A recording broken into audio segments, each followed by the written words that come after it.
और उसे उस समय पश्चाताप होता है कि महाराज अपने यहाँ पर 4 महीने रह के गए, अपन महाराज को एक दिन भी आहार नहीं करा पाए, और महाराज अपने लिए भोजन के लिए भेज रहे, हमारे लिए दोष लगा तुम्हें भोजन को भेजने के लिए, पर जो मेरे अंदर वात्सल्य भाव था, उस वात्सल्य भाव ने उस पाप को क्या कर दिया, उसके लिए धो दिया। उसकी आस्था देखो कितनी गहरी बन जाती।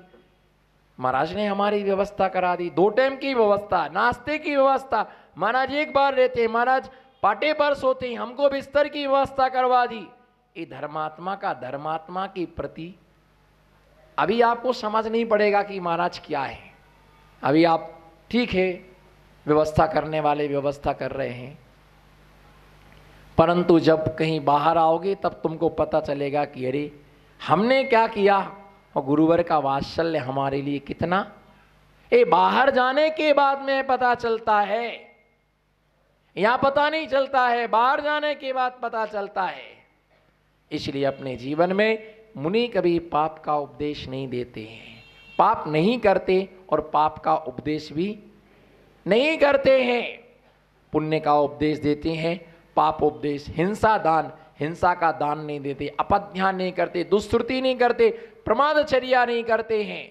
इन सब दोषों से रहित होकर के मुनि की क्या होती है, चर्या होती है पुण्य। बस छिल्ले बात है, क्या है पुण्य, हाथ उठाओ, क्या है पुण्य और क्या है। तरुण भैया तरुणाई लाओ, तरुणाई लाओ, बुढ़ों के बीच में रह करके भी है, जोर से बोलो, क्या है, क्या है पुण्य और क्या है, जानो आप, बोलो क्या है पुण्य और क्या है, क्या है पुण्य और क्या है पाप।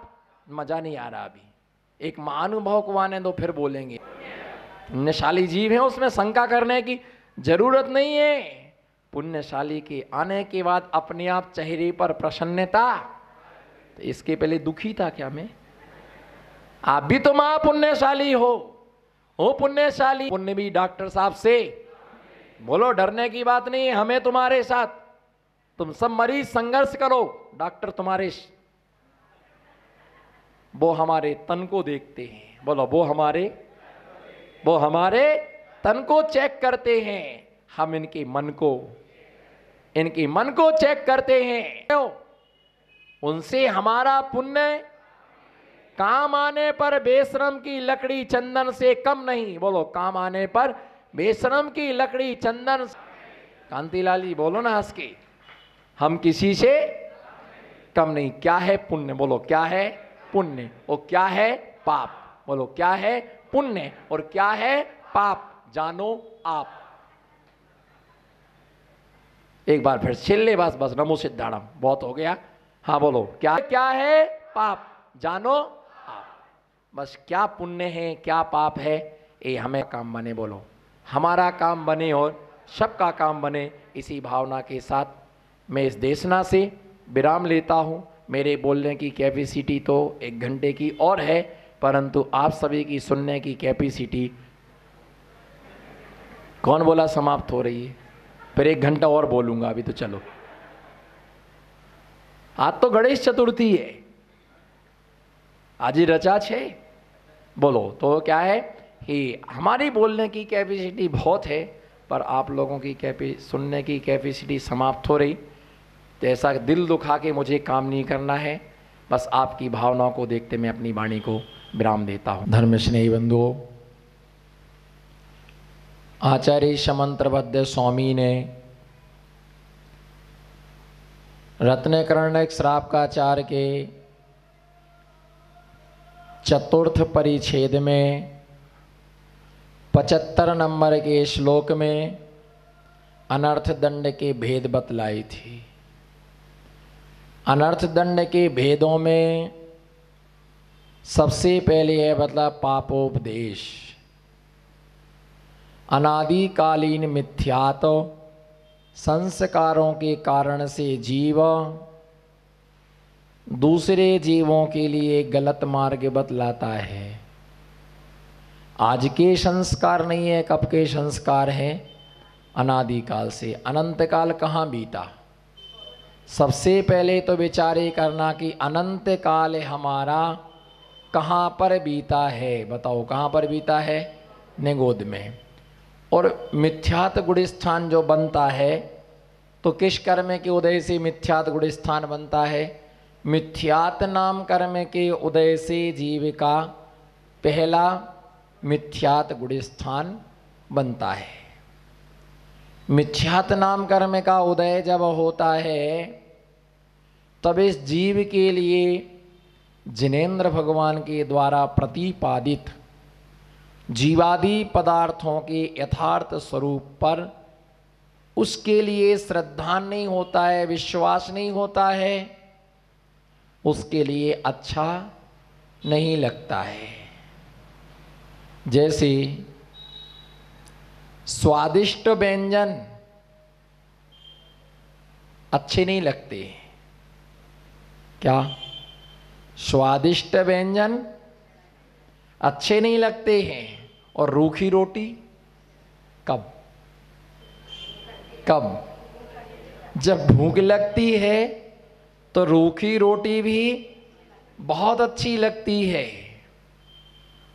उसमें नखरे नहीं होते हैं। जब पेट लबालब भरा हो तो फिर अच्छे अच्छे स्वादिष्ट व्यंजन भी अच्छे नहीं लगते, रुचिकर नहीं लगते। इसी प्रकार से दृष्टांत दिया गया कि जब इस जीव के लिए पित्त ज्वर चढ़ता है, जब इस जीव के लिए पित्त ज्वर चढ़ता है, बुखार आता है और मुंह इसका कड़वा हो जाता है, तब इसके लिए मिश्री से मिश्रित करके दिया हुआ, मिश्री से मिश्रित करके दिया गया दूध भी इस जीव को कड़वा लगता है। जबकि दूध कड़वा नहीं है, मुंह उसका, अगर तुमड़ी में दूध रखा जाए तो वो कैसा हो जाता है? कड़वा हो जाता है। इसी प्रकार से वस्तु का स्वरूप तो यथार्थ है, सही है, परंतु हमारा मिथ्यात कर्म का उदय होने के कारण से हमें जिनेंद्र भगवान का उपदेश रुचिकर नहीं होता। मिथ्यात गुण जो है वो दो प्रकार से बनता है। बोलो मिथ्यात गुण, पर्यायगत मिथ्यात गुण। बोलो बोलो, पर्यायगत मिथ्यात गुण और परिणामगत मिथ्यात गुण। अब समझना है इसको, सैद्धांतिक विवेचना है, सैद्धांतिक विवेचना है। एक पर्यायगत मिथ्यात गुण। बोलो, एक पर्यायगत मिथ्यात गुण और दूसरा परिणामगत मिथ्यात गुण।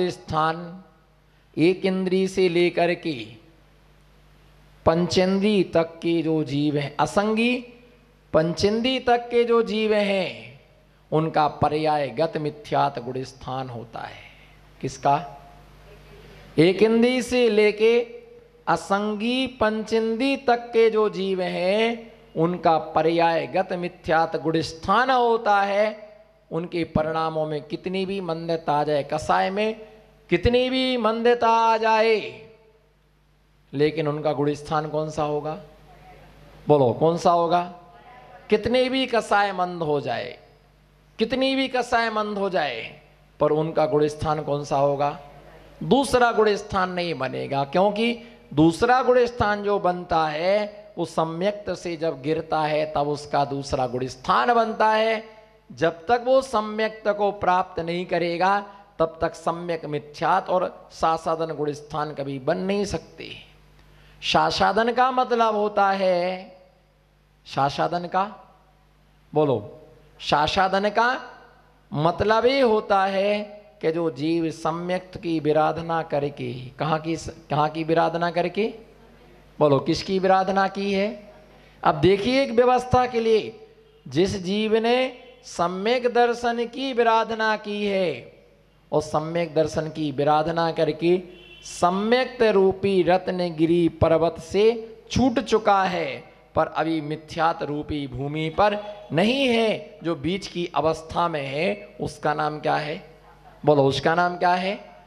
अभी सम्यक्त रूपी पर्वत से छूट चुका, बोलो सम्यक्त रूपी पर्वत से छूट चुका है, पर अभी मिथ्यात रूपी भूमि पर नहीं आया है, बीच में है, उसका नाम सासादन। मान लीजिए आपने घर छोड़ दिया, घर से आप चल दिए, आप मंदिर से चल दिए, घर नहीं पहुंचे हैं, बीच रास्ते में है, तो घर में भी नहीं है, मंदिर में नहीं है, बीच की अवस्था गली में है। कहाँ है? मंदिर आपने छोड़ दिया, घर आप पहुंचे नहीं, तो कहां पर हो? कहां हो? गली में। अभी हम गली में हैं, बस ऐसे ही हम अभी सासादन में हैं, ना मिथ्यात में ना सम्यक्त में, बीच में हम सासादन में हैं। तो एक इंद्री से लेके असंगी पंचेंद्री तक के जीवों का जो मिथ्यात गुणस्थान होता है वो पर्यायगत, पर्याय ही ऐसी है कि उन्हें मिथ्यात में ही बिताना पड़ेगा। अब पंचेंद्री जो जीव होता है, पंचेंद्री संगी पंचेंद्री जीव होता है, उसका जो गुणस्थान होता है वो परिणामगत मिथ्यात गुणस्थान होता है। उसके जैसे जैसे परिणाम बनती हैं, उन परिणामों के अनुसार उसका गुणस्थान बनता है। अब पंचेंद्री में दो वेद बनेंगे, एक भव्य, दूसरे का नाम क्या है? अभव्य। जो होगा वो किसी भी पर्याय में जाए, एक इंद्री, दो इंद्री, तीन इंद्री, चार इंद्री, संगी असंगी, किसी भी पर्याय में जाए, देव गति में जाए, नरक गति में जाए, भोग भूमि में जाए, कुभोग भूमि जाए, आर्य खंड में जाए, मिलेच्छ खंड में जाए, किसी भी गति, किसी भी पर्याय, किसी भी अवस्था में वो चला जाए, नौवें गिरिवक तक चला जाए, तो भी कौन सा गुण स्थान होगा? बोलो दाऊद की चैतन्य आत्मा हो, कौन सा गुण स्थान होगा उसका? एक पहला गुण स्थान उसका होगा। और जो भव्य सम्यक दृष्टि होता है, उसके परिणामों के अनुसार, उसके भाव के अनुसार गुण स्थान चेंज होता रहता है। तो ये गुण स्थान है, वो अपने परिणामों को नापने का थर्मामीटर है। क्या है? वो अपने परिणामों को नापने का थर्मामीटर है। वो आपके परिणामों को नापने का क्या है? थर्मामीटर है। कहां हो तुम? बोलो कहां हो तुम? बोलो, हाथ उठाओ, कहां हो? कहां हो तुम? इनको नहीं मालूम कहां हैं हम। कहां हो आप? दुकान पे। कहां हो? मंदिर में, धर्मशाला में। कहां हो तुम? धर्मशाला में। बस इतनी ही बार चरमे की चक्षुओं से धर्मशाला ही तो देखेगा, धर्म थोड़ी दिखेगा। अगर कोई दुकान पर बैठा हो, उससे पूछो कहां हो? दुकान पर। अगर कोई घर में है, कहां हो? घर पर। किसी से पूछो आप आए क्यों नहीं? मैं पहुंच ही रहा हूं, रास्ते में हूं। उसका रास्ता कभी पूरा तय ही नहीं हो पाता है। कहां हो आप? मार्केट में हूं, सब्जी खरीद रहा हूं। कहां हो तुम? सामान खरीद रहा हूं। अरे भाई, मैं ये नहीं पूछ रहा तुम कहां हो, मैं पूछ रहा कि तुम कौन से गुण स्थान में हो। स्थान की चर्चा नहीं करना, गुण स्थान की।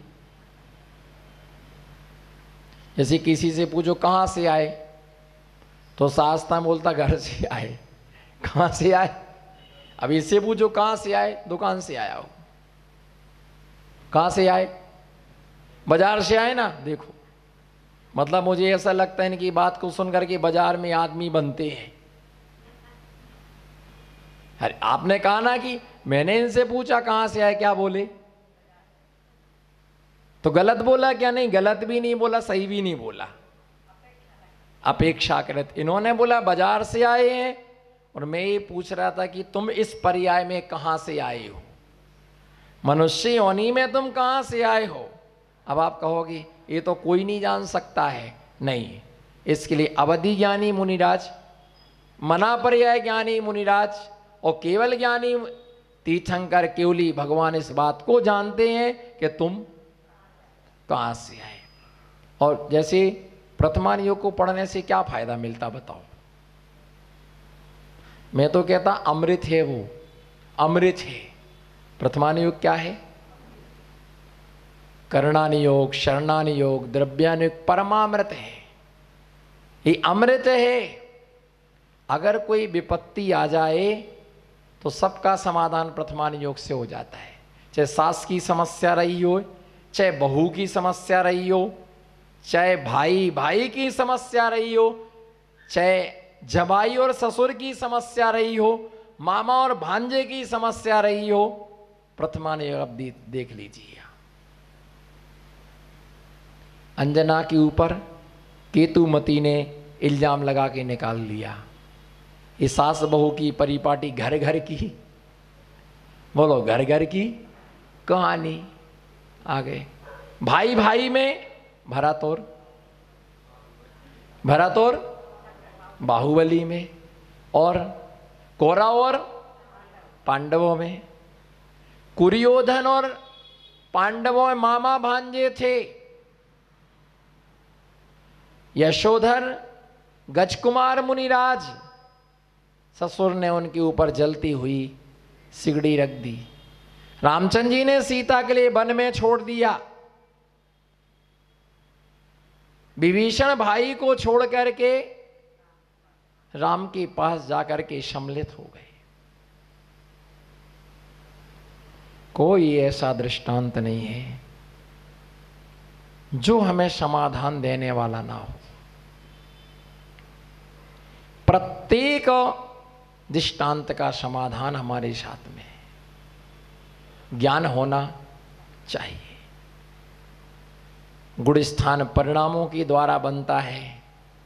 देवशास्त्र गुरु पर अकाट्य श्रद्धा ने, बोलो देवशास्त्र गुरु पर मरते मर जाएंगे पर श्रद्धा ना छूटे। बस प्राण छूट जाए पर देवशास्त्र गुरु से श्रद्धा नहीं टूटना चाहिए। और सबसे अच्छा वो सम्यक दृष्टि थी। अंत समय में डॉक्टरों ने जवाब दे दिया, दवाइयों ने जवाब दे दिया। वो एक ही बात बोल रहा, हमको किसी महाराज के पास ले चलो, बस मंदिर ले चलो। भगवान नहीं, हमें सिरप नहीं पीना है, हमें बाम नहीं लगाना है, आप तो मुझे भगवान का गंधोदक लगा दीजिए, बस महाराज के दर्शन करा दीजिएगा, धर्मशाला में लेकर के चलिएगा, मुझे मत ले जाना अस्पताल, भगवान के दर्शन कराना। क्या रखा इस जिंदगी में? जितना जीना था, बोलो जितना, हाथ उठाओ, जितना जीना था जी लिया।